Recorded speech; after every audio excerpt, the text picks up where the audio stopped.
Vous êtes sur RTI 1, il est 13h en temps universel et partout en Côte d'Ivoire, au sommaire de ce journal.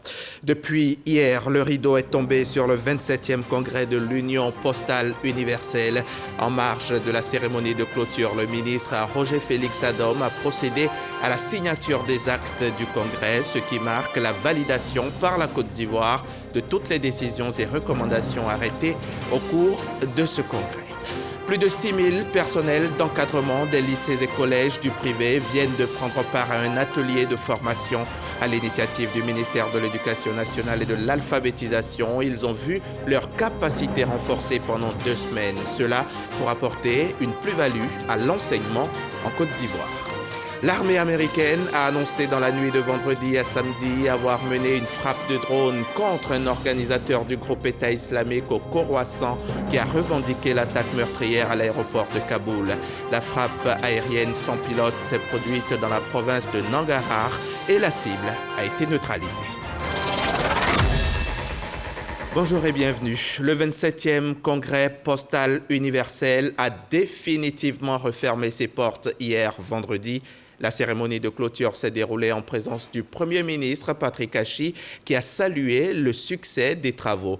Plus de 250 résolutions ont été adoptées durant ce congrès qui a vu la participation de 192 pays.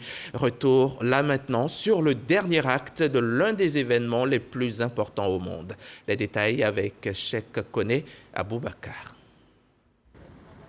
C'est le premier congrès hybride de l'histoire de l'Union postale universelle, mais surtout un congrès historique pour l'Afrique qui reçoit cet événement mondial, 87 ans après l'Égypte.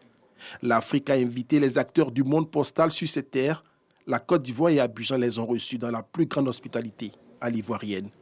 Le 27e congrès a tenu toutes ses promesses pour les participants. Le mérite revient à la Côte d'Ivoire et à ses autorités. J'aimerais féliciter le gouvernement frère de la Côte d'Ivoire pour l'excellente organisation de ce congrès de l'Union postale universelle. Nous sommes effectivement à la fin et nous pensons que toutes les sessions durant ce congrès vont servir pour avancer et transformer le secteur dans les prochaines années. 21 jours de travaux intenses sans incident, 200 propositions formulées, une dizaine de plénières, 150 pays présents sur 192 malgré la Covid-19, plus de 900 délégués en présentiel, 80 journalistes accrédités, une trentaine de conférences de presse, 18 traducteurs, des chiffres qui dénotent de la parfaite organisation. Si d'ordinaire les congrès ne sont pas de longs fleuves tranquilles, celui d'Abidjan aura eu la particularité de marquer l'histoire pour les raisons suivantes. D'abord, tenir ce congrès dans des conditions particulièrement difficiles, marquées par la pandémie à Covid-19, n'était pas gagné d'avance.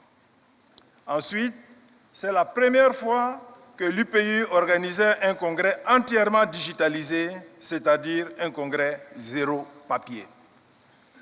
Enfin, c'est également la première fois de son histoire que notre organisation adopte pour son congrès le format hybride. Place maintenant au sigle 2021-2025 pour mettre en œuvre ce qu'il convient désormais d'appeler la stratégie d'Abidjan pour les 4 prochaines années.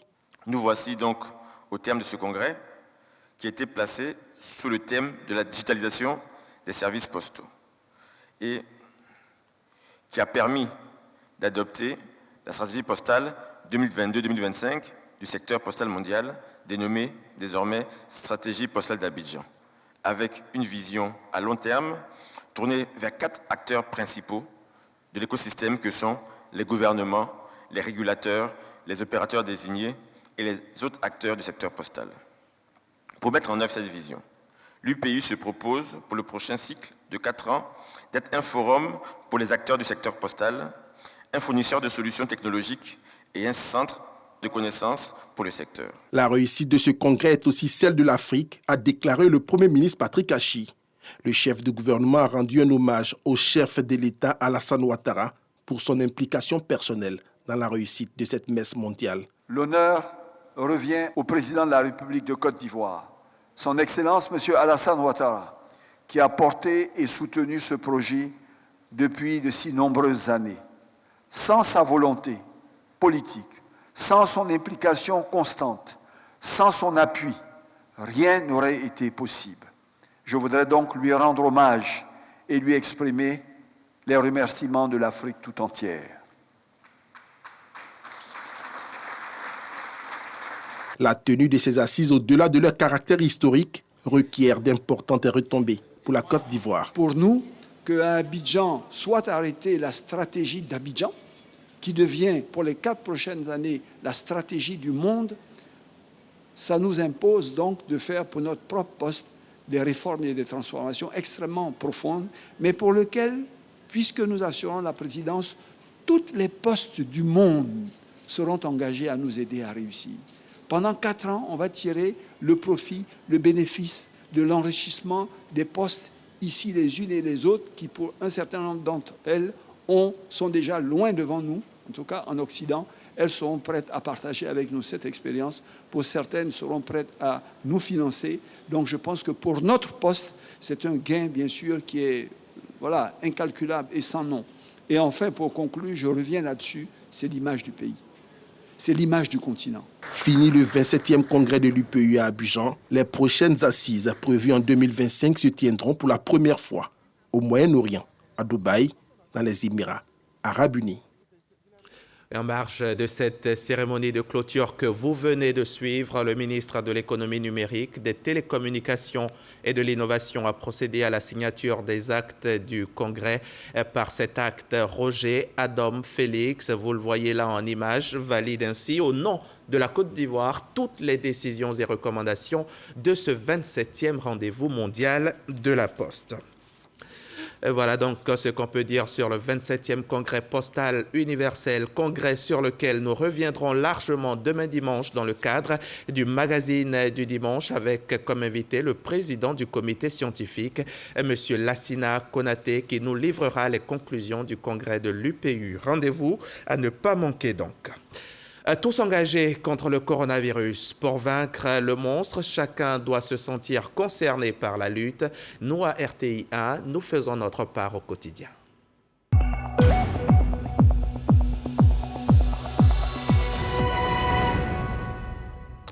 Décompte macabre, 4,48 millions de morts à travers le monde, 417 morts en Côte d'Ivoire. Voilà l'œuvre du virus Covid qui continue son avancée. Et depuis le début de la pandémie, les malades se comptent par dizaines de millions. La planète en compte plus de 215 millions et ici en Côte d'Ivoire, ce sont 54 566 personnes qui ont été touchées par la maladie depuis mars 2020. Protégeons-nous car en le faisant, nous protégeons aussi les autres. Allons nous faire vacciner. Allons nous faire vacciner comme vient de le faire le personnel de la Chambre de commerce et d'industrie de Côte d'Ivoire. Une équipe de l'Institut national de l'hygiène publique a fait le déplacement de la Chambre de commerce pour vacciner les agents qui ont ainsi reçu leur première dose. N'est-ce pas, Salima Toudia? Le précieux liquide dont les locaux de la Chambre du commerce et d'industrie de Côte d'Ivoire. Face au bien fondé du vaccin contre le virus de la Covid-19, le personnel s'est fait administrer les doses de vaccin. Il nous est donné de constater que la Covid fait toujours des dégâts. Et quoi qu'on dise, il y a un vaccin qui existe. C'est vrai qu'il y a plein de choses qui se disent là-dessus. J'ai choisi de me faire vacciner à l'effet de protéger ma famille, mes enfants et moi-même. Pas un adepte de vaccin, mais en échangeant avec ceux qui l'ont déjà fait, en regardant, en observant les réseaux sociaux, les avis favorables, m'ont encouragé aujourd'hui à venir prendre ma première dose. L'organisation de la vaccination, je craignais franchement de faire de longs rangs. Voilà, et donc j'attendais également que la Chambre de commerce organise cette séance, voilà, donc il est un peu plus simple à pouvoir le faire, donc c'est pourquoi je le fais maintenant. Ayant reçu déjà ces 2 doses, le président de la Chambre du commerce et d'industrie montre le bon exemple. Un appel à la responsabilité est lancé à l'endroit des entreprises. Dès le déclenchement de la pandémie de la Covid-19, nous nous sommes mis aux côtés du gouvernement pour sensibiliser, pour être avec nos chefs d'entreprise et leur expliquer le soutien que l'État de Côte d'Ivoire pouvait leur apporter pour pouvoir justement permettre à leurs entreprises d'avoir une certaine résilience. L'appel que je lance, c'est d'inviter le monde économique justement à prendre ses responsabilités vis-à-vis de cette pandémie pour que nous puissions arrêter les chiffres que nous voyons aujourd'hui. La cinquantaine de travailleurs vaccinés s'ajoute ainsi aux 1 300 000 personnes vaccinées à ce jour en Côte d'Ivoire. Et la piqûre de rappel aux agents de la Chambre de commerce devrait se faire dans 3 semaines environ.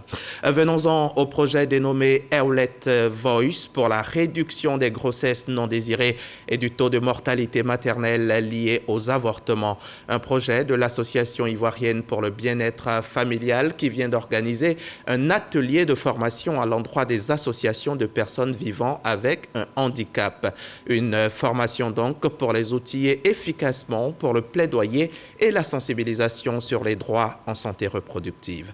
On reste avec Salima Toudia. Faire un plaidoyer pour la promotion et la disponibilité de la santé et des droits en santé reproductive en faveur des adolescents et des jeunes, voilà la mission assignée aux associations de personnes vivant avec un handicap. Les membres ont été outillés ce vendredi 27 août par l'Association ivoirienne pour le bien-être familial, AIBF. À travers ce projet-là, on aimerait attirer l'attention des jeunes, des parents, comme je le disais, des décideurs. Nous, on veut faire de telle sorte que dans tous les hôpitaux du Côte d'Ivoire, que ce soit public comme privé, si un jeune est dans le besoin, il puisse avoir accès à une méthode contraceptive gratuitement. On a 7063 cas de grossesse en milieu scolaire seulement, entre 2016 et 2017. Le moins mal, c'est d'éviter les grossesses, d'éviter d'aller faire avortement pour mourir. Les jeunes sont dans un réel manque d'informations. Il y a tellement de fausses informations qui circulent. Et en plus des informations, lorsque les jeunes ont l'information, ils n'ont pas accès aux méthodes de contraception. Et pour les personnes en situation de handicap, et pour eux, c'est encore plus grave parce que même s'il y a accès, il y a la discrimination, la stigmatisation qui les empêche d'avoir accès aux méthodes de contraception. Des enseignements à travers des documents de plaidoyer, des projections de films ou encore des mises en situation ont marqué l'atelier de formation des membres d'associations. Le message que je peux donner à mes amis, c'est de leur demander de ne pas avoir honte, surtout. La santé sexuelle et reproductive, c'est pour tous. Nous sommes concernés, nous devons nous sentir concernés. Nous ne devons pas avoir honte de fréquenter les centres de santé. Donc, c'est de les encourager à aller vers les informations et à se faire former aussi. Les associations de jeunesse, les leaders d'organisations féminines, les médias ou encore la société civile ont participé à ces journées de formation pour le plaidoyer en santé reproductive. Et à Abobo, c'est la sensibilisation sur le cancer du col de l'utérus qui était à l'ordre du jour. Sur place, le centre antituberculeux vient de recevoir du matériel médical d'une valeur de 100 millions de francs CFA pour le bonheur des femmes de la commune. C'est un don fait par l'ONG Médecins du Monde en présence de nos reporters Wotianga Noël Danyogo et Godefroy Okambawa. Installée au sein du centre antituberculeux d'Abobo, l'unité de lutte contre le cancer du col de l'utérus vient de bénéficier d'un don de matériel médical constitué essentiellement de machines de consultation. L'initiative vise à accompagner la structure dans la lutte contre le cancer du col de l'utérus. Un don de l'ONG Les Médecins du Monde. Médecins du Monde a aujourd'hui fait un don au centre antituberculeux de Abobo, notamment de 2 appareils, 16 modules de GenExpert, qui permettent de faire des tests PCR pour le dépistage du papillomavirus qui amène potentiellement des lésions précancéreuses et des cancers du col de l'utérus. Donc ces 2 appareils de GenExpert font partie d'un lot de la réhabilitation et de la construction de salles supplémentaires au CAT d'Abobo. Cet équipement de nouvelle génération aidera également le centre dans sa lutte préventive contre le cancer du col de l'utérus. Nous menons une lutte contre le cancer du col de l'utérus. Selon les derniers résultats de 2020, nous avons plus de 2000 cas de cancer au niveau national, avec plus de 1400 décès. Le cancer du col de l'utérus également fait partie de nos préoccupations parce que ces 2 appareils de GeneXpert qu'on nous a donnés nous permettra de faire le diagnostic des lésions précancéreuses. Quand le dépistage ne se fait pas précocement et la prise en charge également précoce, c'est les complications et la mort. Ce matériel de dernière génération est estimé à plus de 100 millions de francs CFA. L'unité de lutte contre le cancer du col de l'utérus d'Abobo dispose désormais des équipements capables de répondre aux attentes des populations. L'heure de la réconciliation a sonné et la réconciliation nationale est en marche en Côte d'Ivoire. La star mondiale du reggae, Alpha Blondy, a décidé d'y jouer un rôle plus important. Il s'engage aux côtés du ministre de la Réconciliation pour que les Ivoiriens se donnent davantage la main et vivent en parfaite cohésion. Reportage Laure Goretti dans un commentaire d'Abou Sanogo. La méga star du reggae ivoirien et africain, Alpha Blondy, dans les locaux du ministère de la Réconciliation nationale et de la cohésion sociale. L'artiste est venu féliciter le ministre Kwadjo Bertin et lui témoigner son engagement à soutenir les efforts de réconciliation dans le pays. Pour Alpha Blondy, le brassage ethnique en Côte d'Ivoire doit être le ferment de la cohésion sociale. L'amour des Ivoiriens a tué la guerre, voilà. A tué la guerre et sauvé la Côte d'Ivoire. C'est parce qu'on est trop mélangés. Kwadjo a marié Fatou, Seri a marié Adjoa, Kwadjo a marié Guéhi. Nous sommes un alliage génétique divin. Le ministre de la Réconciliation nationale et de la cohésion sociale, Kwadjo Bertin, s'est réjoui de cette visite. Selon lui, les soutiens et engagements de personnes influentes comme Alpha Blondy sont à saluer. Alpha Blondy, tout le monde entier le connaît. C'est une fierté nationale. Nous savons ce qu'il peut apporter, n'est-ce pas, dans cet élan. C'est pourquoi nous l'avons invité. Il a répondu présent. Il est à la disposition de la nation, il est à la disposition du ministère de la Réconciliation. Quand nous ferons appel à lui, il apportera sa contribution. En tout cas, moi, je compte sur tous les Ivoiriens. Je compte sur Alpha Blondy. Pour ce qu'il est, pour ce qu'il peut apporter, il peut apporter beaucoup. Le ministère de la Réconciliation nationale et de la cohésion sociale a pour mission de travailler au renforcement de la paix et de la stabilité dans le pays afin de consolider davantage la cohésion nationale en Côte d'Ivoire. Parce que la paix, ça n'a pas de prix. Ce sont un peu plus de 10 000 personnes qui crient leur désarroi dans la commune de Port-Bouët. Et pour cause, elles sont menacées de déguerpissement. Sont concernés les habitants des quartiers Toviato, Aladja, Vanou, Ewing et Bidé. Tous ces sites présentent non seulement des risques liés à l'érosion côtière, mais ils sont dédiés à l'installation de pipelines. Suivons les éclairages de Jean-Marc Djedji. Réunion d'urgence à Toviato, dans la commune de Port-Bouët. Les habitants ont reçu il y a quelques semaines une mise en demeure des services techniques de la mairie. Ils doivent évacuer le plus tôt possible le quartier pour prévenir tout risque lié à l'érosion côtière et à des explosions de gaz. Ces populations occupent les abords de mer et les emprises des canalisations de la Société ivoirienne de raffinage. Convoqués par leur président, les membres de l'association de ce quartier doivent statuer sur les mesures à prendre. Ils dressent le bilan de leur discussion avec la mairie. À 2 jours, là. Voilà. C'est pas facile, hein. Les gars, sinon on va demander pardon au gouvernement. Les 80 000 résidents du quartier Toviato redoutent un désastre humanitaire après leur déguerpissement. Notre cri aujourd'hui, c'est pour demander d'aider cette population pauvre pour qu'ils puissent trouver un site de relogement. On est presque 80 000 âmes qui vivent dans cette périmètre qui est cassé. Et il y a 4 000 élèves actuellement dans ces quartiers. Si aujourd'hui, ce que le maire a dit qu'il va faire, s'il le fait, nous on ne fait que notre jeu pour pleurer. Nous pensons qu'il n'est pas trop tard, qu'il peut créer ou recréer ces moments de discussion-là pour que nous puissions discuter ensemble et trouver vraiment des points de consensus qui vont pouvoir aider toute la communauté entière. Selon certaines informations, le quartier de Toviato ne serait pas situé dans la zone rouge et ne ferait pas partie des zones à risque répertoriées par la Société ivoirienne de raffinage. En contact avec la mairie de Port-Bouët, les services compétents de la collectivité n'ont pas souhaité répondre à nos requêtes. Au total, 5 quartiers seraient concernés par le déguerpissement: Aladjan, Vanou, Ewingbide, boulevard de Vrédicité et enfin Toviato. 6173, c'est le chiffre du jour. C'est le nombre de professeurs, instituteurs, éducateurs et directeurs des études exerçant dans le privé qui viennent d'être formés à l'initiative du ministère de l'Éducation nationale et de l'alphabétisation.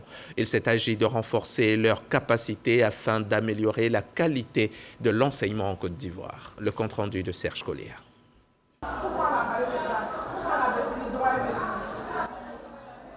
Un cours de psychopédagogie en plein lycée moderne de Cocody. Les apprenants ne sont pas des élèves ordinaires. Ils sont enseignants du préscolaire et du primaire. La psychopédagogie, c'est une nouvelle discipline pour eux. Voilà, ils n'ont pas l'habitude de cette discipline-là. Ils étaient habitués au français, mathématiques et autres. Mais la psychopédagogie est une discipline qui a vraiment attiré leur attention. Ce sont au total 6173 maîtres d'école, professeurs, éducateurs et directeurs des études des établissements privés qui ont vu leurs capacités renforcées à quelques semaines de la rentrée scolaire. Cette formation m'a apporté un plus parce que je pense bien que le métier d'éducateur est un métier très important, d'où il faut maîtriser les contours avant de s'y engager. C'est un acquis vraiment qu'on ne peut pas discuter, donc on encourage nos collègues qui n'ont pas pu obtenir ces autorisations de venir s'inscrire afin de renforcer leurs capacités. L'initiative du ministère de l'Éducation nationale et de l'alphabétisation est à sa 11e session. Elle concerne 8 directions, principalement celles en charge des établissements privés et de la formation continue. Il s'agit pour le gouvernement de maximiser la qualité de l'enseignement en Côte d'Ivoire. Les acteurs du privé n'ont pas bénéficié de formation comme les acteurs du public, qui sont formés à l'ENS, qui sont formés à l'IPNET. Ils n'ont pas reçu de formation pédagogique et nous nous sommes dit qu'il fallait absolument qu'on leur donne un minimum de formation, quitte à eux après à compléter cette formation par différents moyens. C'est vrai que c'est 10 jours et que ce n'est pas suffisant, mais rien n'est suffisant en termes d'enseignement. Mais nous leur donnons l'essentiel en des petites couches pour leur permettre, une fois sur le terrain, de travailler à améliorer eux-mêmes. Ça s'appelle l'auto-formation tutorée. En plus d'Abidjan, la formation s'est déroulée dans les villes de Bouaké, Yamoussoukro, Daloa et Korogo. Après l'obtention du baccalauréat, les futurs étudiants sont confrontés à la problématique de l'orientation, la bonne orientation surtout, celle qui nous convient selon nos aptitudes, selon nos rêves. Nombreux sont donc ceux qui ont besoin d'être guidés dans leur choix. C'est en cela que l'AMC, l'Association des élèves et étudiants musulmans de Côte d'Ivoire, a organisé une journée de l'orientation des nouveaux bacheliers. Nos reporters Wotianga Noël Danyogo et Abou Sanogo y ont fait un tour. Nombreux sont les nouveaux bacheliers qui se préoccupent du choix de leur filière et de leur école après le baccalauréat. C'est le cas de Konunogo John Mizata et certains de ses amis. L'association des élèves et étudiants musulmans de Côte d'Ivoire dont je fais partie a organisé une journée d'orientation à laquelle je suis venue prendre part pour m'imprégner des différentes grandes écoles et les filières afin de mieux m'orienter. Je suis présente à cette journée d'orientation pour avoir plus d'informations sur l'orientation après le bac. L'AEMC, l'Association des étudiants musulmans de Côte d'Ivoire, dans le souci d'aider et d'orienter ces nouveaux bacheliers, a organisé la journée de l'orientation. Afin de faciliter le choix, le futur choix de nos nouveaux bacheliers. Parce que nous savons, une chose est d'avoir le bac, une autre chose est de savoir opérer un bon choix afin de continuer les études supérieures. Nous sommes dans la période de préinscription où les nouveaux bacheliers doivent être accompagnés pour qu'ils puissent opérer le meilleur choix pour leurs études futures. Une occasion pour les grandes écoles et universités de répondre aux préoccupations de ces nouveaux bacheliers. Cette journée de l'orientation permet d'informer ces élèves sur les offres de formation et les critères d'orientation, ainsi que les possibilités d'insertion professionnelle à l'issue de leur formation universitaire. De nombreux Ivoiriens, élèves ou pas, ont perdu le goût de la lecture ou ne l'ont jamais eu, tout simplement. Le gouvernement fait des efforts pour changer la donne, aidé en cela par des ONG dont l'organisation Etabien, entendant éducation pour tous, agriculture, biologie et environnement. L'organisation non gouvernementale vient d'ailleurs d'organiser une journée de sensibilisation sur les bienfaits de la lecture. Reportage Théodore Zouzou dans un commentaire de Franck Quadio. Avoir une Côte d'Ivoire où les enfants, les jeunes et les adultes savent lire, écrire et calculer. C'est le combat de l'ONG Éducation pour tous, agriculture, biologique et environnement Etabien et ses partenaires. Chaque année donc, une journée dite Journée de l'ONG Etabien est consacrée à la promotion des activités ciblées auprès des populations. Il s'agit de susciter le goût de la lecture chez les tout-petits, mais aussi chez les adultes. Il était opportun de démontrer que ce que nous faisons peut servir d'exemple. Ça nous a donné l'occasion de pouvoir interpeller et les jeunes, et les enfants, et les adultes, qu'il y a une possibilité de savoir lire et de pouvoir profiter de la lecture. Des panels, des sketchs et un concours de lecture et d'écriture, sans oublier des jeux, ont meublé la journée. Une initiative qui acquiert l'adhésion de l'apprenant, de l'autorité éducative et des éditeurs. Quand tu ne sais pas lire, c'est comme si tu es aveugle, tu ne vois rien, tu es dans l'obscurité. Ça, c'est pas bien. Donc, il faut savoir écrire et à lire. C'est très important dans la vie. Cela est un pan qui va nous aider au niveau du ministère de l'Éducation nationale, au niveau de la direction régionale de l'alphabétisation, amener nos enfants à s'intéresser à la lecture. Sans lire, on ne peut pas savoir. Et c'est pour cela qu'en tant qu'éditeur, je fais des ouvrages pour tous les niveaux. Il suffit tout simplement de se dire que je ne sais pas, je vais apprendre. Pour atteindre ces objectifs, Etabien, cette organisation exerçant dans l'alphabétisation envisage au gré des legs et dons adopter l'alphabétisation numérique, multiplier les bibliothèques itinérantes sur l'étendue du territoire national. Cap à présent sur Botro, dans la région de Gbeke. La jeunesse sur place nourrit un rêve, celui de pérenniser les valeurs culturelles des peuples Satiklan et Gblo. Et surtout, faire de la localité une destination touristique. Et ils s'en donnent les moyens. Un festival culturel et artistique s'y tient depuis quelques années déjà. Et cette année, pour l'édition 2021, les populations ont été sensibilisées à l'épargne. On retrouve le duo Théodore Zouzou et Franck Quadio. Entrée rythmée et cadencée, le Goli en attraction au stade de Botro. C'est une danse traditionnelle importée du pays Ouan, centre de la Côte d'Ivoire.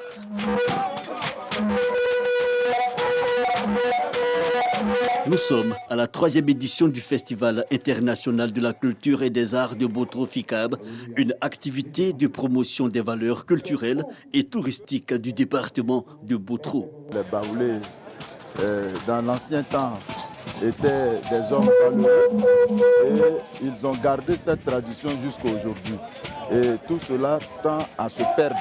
Et notre objectif, c'est de les mettre en valeur. La guitare à 3 cordes, dite guitare baouli, les danses adios, les masques initiatiques juvéniles appelés clos, ainsi que leurs aînés dérivés du Goli, tous sortis de leur tanière et les rivalisent de créativité pour sortir le charme des danses baouli. À la grande satisfaction des gardiens de la tradition de Botro, de Diabo et de Languibonou, sans oublier l'autorité administrative et le représentant du parrain. Il y a beaucoup de choses que nos enfants ne connaissent plus. Avec ce festival, nous allons les faire revivre pour que, avec les images que nous avons, les supports numériques, nous puissions vraiment les garder pour que les générations futures puissent s'en approprier. Les jeunes gens qui ont eu l'initiative d'organiser ce festival sont à encourager pour la simple raison que nous partageons leur idéal de développement à partir de la promotion de la culture et des arts de notre région. La joie, les rencontres et le partage, et encore bien plus, la cohésion sociale et la réconciliation entre tous les enfants de Botro, entre tous les Ivoiriens et tous ceux qui vivent ici, dans le département de Botro. La beauté féminine, le vestimentaire et l'artisanat des cantons Satiklan et Glo n'ont pas été oubliés. L'innovation majeure demeure la sensibilisation à l'épargne. La Banque du Trésor reste méconnue des populations. Cette banque-là est là pour se faire connaître par la population, dire aux populations qu'elles ont la possibilité, comme dans les autres banques, de venir épargner. C'est vraiment un moyen de pouvoir vraiment se rapprocher de cette clientèle-là, se rapprocher de ces prospects-là, pour leur fournir vraiment toutes les informations qu'il faut. Le Festival international de la culture et des arts de Botro se veut le creuset de la cohésion sociale. Il compte à pérenniser les valeurs culturelles et faire de Botro une attraction touristique. Reportage signé Théodore Zouzour et Franck Quadio. Souvenez-vous, après l'attaque de jeudi à l'aéroport de Kaboul qui a fait au moins 85 morts, dont 13 soldats américains, le président des États-Unis avait promis des représailles. L'armée américaine annonce avoir mené une frappe de drone contre un organisateur du groupe État islamique au Khorasan qu'il avait revendiqué. Depuis cet attentat, c'est la première opération officialisée contre le groupe État islamique. Selon les premières indications, nous avons tué la cible. Peut-on lire dans le communiqué. Protégeons-nous, accentuons la lutte contre le coronavirus. C'est lui notre cible. Merci de votre confiance et à demain 13h sur la chaîne Kirasa.